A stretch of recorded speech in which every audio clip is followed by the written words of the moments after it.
Hello everybody. In this video I'm going to try and briefly cover the highlights of the course policies. Alright, so I'm going to share my screen and we're going to get right to it. Boom, here we go. Alright, so first, final exam. You can find the final exam date on the course syllabus, but what I will tell you, it begins at 8 o'clock the Monday morning of finals week and ends noon of the Friday of finals week. So you won't have the full week like you would have ordinarily, like you have with the first three exams. But you will have more time on the final exam. So once you start, you'll have closer to 2 hours than an hour and 15 minutes like you have. An hour and 15 minutes is 75 minutes. So you'll have closer to 2 hours than an hour and 15 minutes like you had for exams 1 through 3. So you have a narrower range of days that you can take it, but a longer period of time with which to take it. Okay. This is an online course, so don't really have an attendance policy. Again, and I said this I think in the first video, you're just expected to keep up. All right. If you find yourself falling behind, send me an email. We'll see if we can't figure something out. Late work, I don't accept it. All right, pretty easy. You know, I make exceptions from time to time, but usually I don't accept it unless an exam is missed for one of these reasons. But for all of your exams, you have an entire week or almost an entire week to take it. So most excuses, most reasons won't be valid.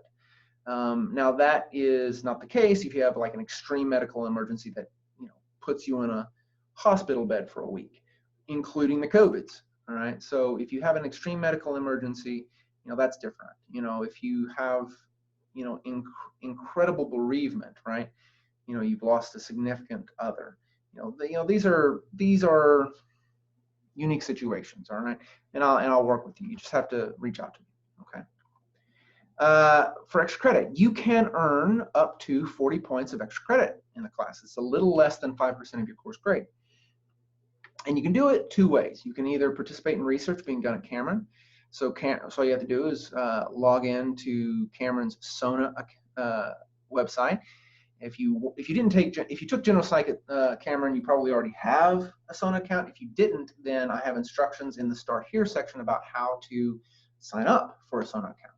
But once you signed up, you can see what studies are available.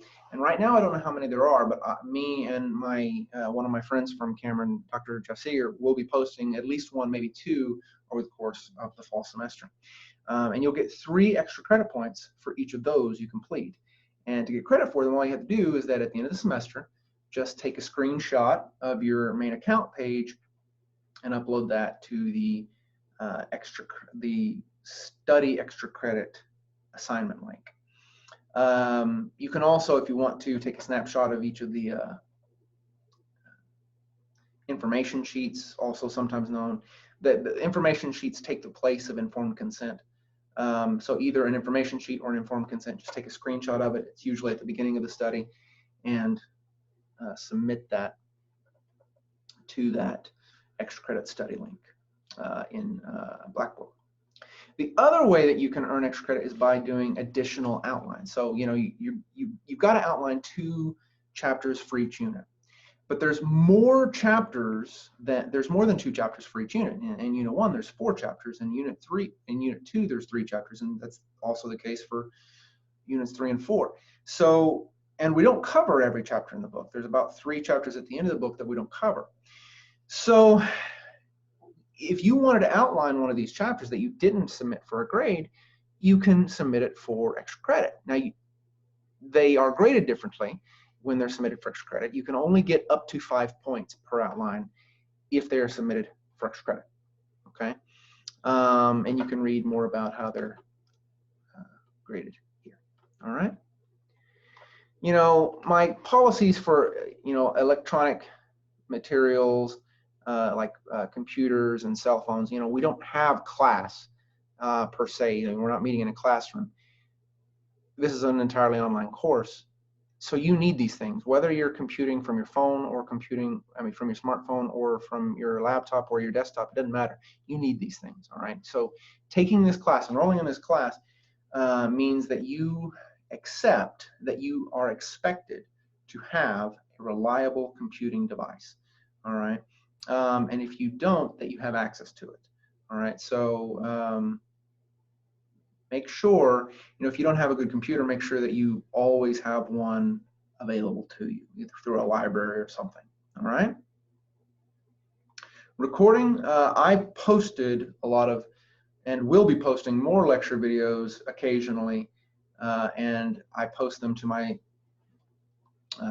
YouTube lectures page. You are more than free to watch all of those and download them if you want.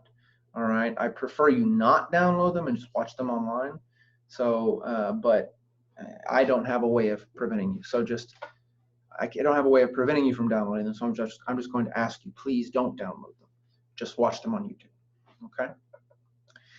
Administrative withdrawal. This is the policy whereby professors can withdraw you from the course if you have essentially ghosted on the course. I'm not going to do that. I feel that you as adults should be responsible for yourself. So if you decide that you don't want to complete the course, withdraw from the course. All right. If you don't, then I will assign a grade at the end of the semester that reflects whatever work you did complete. All right. So please, just if you want to drop, listen, I want all my students to have as good a GPA as possible, and I tell all of my students to be strategic with their grades. So if at some point you realize, hey, I can't get the grade in this class that I want, it's going to really hurt my GPA. If at any point you've decided, you know what, I think I need to drop this course, don't just ghost me. All right, drop the course. All right, email me, let me know. I'd appreciate that. Please do not just disappear. Okay, because then, whatever you haven't done will come up as a 0 in your grade, and it'll pull your grade down. All right. I want you to read these statements of academic dishonesty, and if you haven't done the modules on plagiarism, please do. Just don't cheat, guys. Just don't take other people's work and pass it off as your own. All right. That's one of the worst things you can do. All right. It's thievery. All right. And gosh, thievery is irritating. All right, like no business, like nobody's business. So don't do it. All right, just don't do it, and then we don't have to worry about it. All right. If it does happen, whatever that assignment is, we'll earn a 0. If it happens the second time, then I assign a grade of F to the course. Even if you've made an A on every exam, if I find out that you've plagiarized or that you cheated twice, you're getting an F in the course. All right. So just don't do it, and this problem's resolved. All right. Finally, the ADA statement. I want, to, help in any way that I can with people who need accommodations, but I do need your accommodation letter before I can give any accommodations. All right. So if you need accommodations, extended time on testing, whatever, all right, be sure to get your accommodations letter to me ASAP, and please email it to me. All right. So if you get a physical copy, scan it and email it to me. All right. Because I very rarely go over to Cameron, especially during the pandemic. And so if it's in my mailbox, I won't see it. So if you get a recommendation letter or an accommodations letter rather, please copy it, maybe even take a picture of it with your phone and email it to me. Okay? All right, guys, that is that. And that's it for the 3 videos. So I will leave you with an announcement, a reminder of what you need to do by this Sunday. By the end of the day tomorrow, tomorrow is Wednesday, I will have for you a list of who is in which study groups. Each study group will need to post a thread in the first discussion forum, and then they will need to reply to each other's posts, and everybody needs to contribute to studying for chapter 1. And so all those posts, and you can continue afterwards, but by Sunday, to earn credit for participating in the chapter 1 discussion, you will have to have participated by Sunday. All right. The first lab data collection is due Sunday, and the instructions for doing so are already available in the Unit 1 folder. And I put introductions in the course syllabus as being required by Sunday. It's not really required. I just like to see introductions. I like to try to get to know you guys.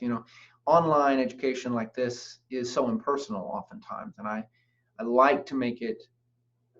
I like to get to know you guys. All right. But I won't force you to engage any more than you want to. So please. So I'm not requiring introductions, but please introduce yourself. All right. All right, guys, and that's it for this week. All right, guys, that's it for these videos. That's it for the announcements. That's it from me this week, video-wise. You can expect an announcement by the end of the day, or by tomorrow night, on Wednesday night, in which I will be posting who's in what study groups. Okay, but other than that, that's it from me. If you have any questions, send them my way. I told you about my email policy. And just as a reminder, between Monday and Friday, I do my best to respond to you within 24 hours. If you send me an email over the weekend, I probably won't respond until the following Monday. But I try to respond pretty reliably during the week. And so if you have any questions, just because I'm not posting videos doesn't mean I'm not here. I am indeed here, and I am here to help. So please, if you have any questions, send them my way. If not, have a great one, work hard, and I'll see you next week. Take it easy, everybody.